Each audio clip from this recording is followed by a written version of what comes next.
Hej, jag heter Thierry. Jag heter Sanna. Dans cette leçon, vi stämplar ut i ditt huvud. En gång till, encore une fois. Et le mot de cette leçon, ça va être gratis. Est-ce que gratis, ça veut dire gratuit? Nej. Ça veut pas dire gratuit comme dirait Svanbob Fukat. Nej. Svanbob, du måste inte göra det. Gratis på födelsedagen. Ça veut pas dire gratuit pour ton anniversaire, ça veut dire bravo pour ton anniversaire, félicitations. Donc ça, c'était la première phrase. Tu peux nous la dire de manière classe, Anna? Grattis på födelsedagen. Gratis på födelsedagen. Tu veux dire wow, bravo pour ton anniversaire, gratis. Bon, c'est facile à retenir aussi parce que tu te dis ah ouais, c'est vrai que pour mon anniversaire, genre, j'ai des cadeaux gratuits, donc gratis pour mon anniversaire. Hein? Wow, je m'épate, c'est très bon ça, ou pas? Gratis på födelsedagen. Bravo pour ton anniversaire. Une autre phrase, Sanna. Hörde att du har fått ett nytt jobb. Grattis! Ici, tu as entendu que Sanna, elle n'a pas mis le jag avant le hörde. Elle a dit directement hörde. Donc, tu vois, quand tu parles vraiment un suédois très familier, tu peux parfois omettre le pronom. Si tu dis hörde att du har fått ett nytt jobb, c'est comme si en français tu disais entendu que tu as eu un nouvel emploi. Donc ça fait un petit peu langage texto, langage SMS, mais c'est quand même utilisé dans le langage familier, donc c'est bien de savoir. Hörde att du har fått ett nytt jobb. J'ai entendu que tu as eu un nouvel emploi. Gratis, bravo, bravo pour ton nouvel emploi, gratis. Ensuite, Anna.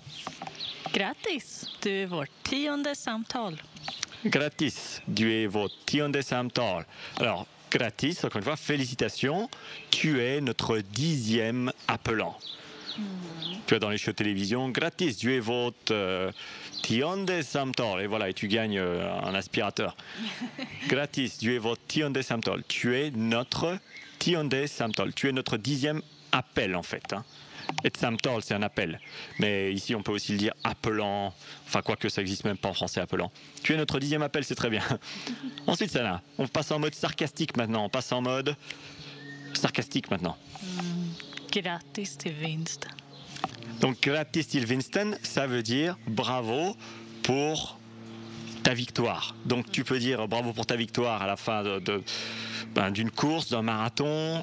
Bravo pour ta victoire à la fin si tu gagnes à la loterie. Gratis till vinsten, gratis till vinsten. Et tu peux la dire aussi en manière sarcastique quand le type il rafle tout et que toi tu gagnes un gratis till vinsten. Ok. Un autre exemple, Sanna. Sanou.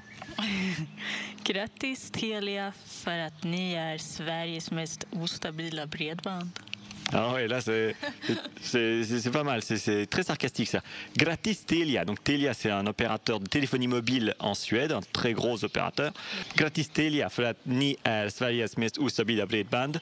C'est bravo Telia parce que vous avez la connexion internet la plus instable de tout le pays, de toute la Suède.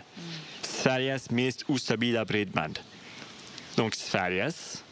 Il y a un gérondif, ici c'est pour ça que Sverige se termine par S, donc c'est de la Suède. Sveriges mest ostabila. Mest ostabila, c'est la plus instable, et bredband, c'est connexion Internet. Mest ostabila bredband. Yeah.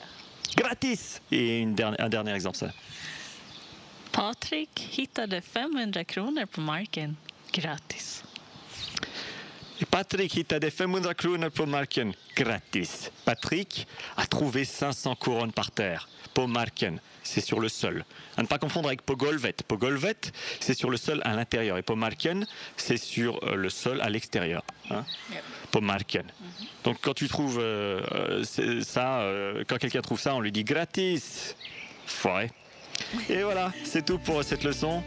Bon, si tu commences, seulement le suédois maintenant, clique sur le lien dans la description pour recevoir les premières vidéos qui vont te permettre de connecter avec le suédois, d'apprendre du vocabulaire, de te lancer à partir de rien.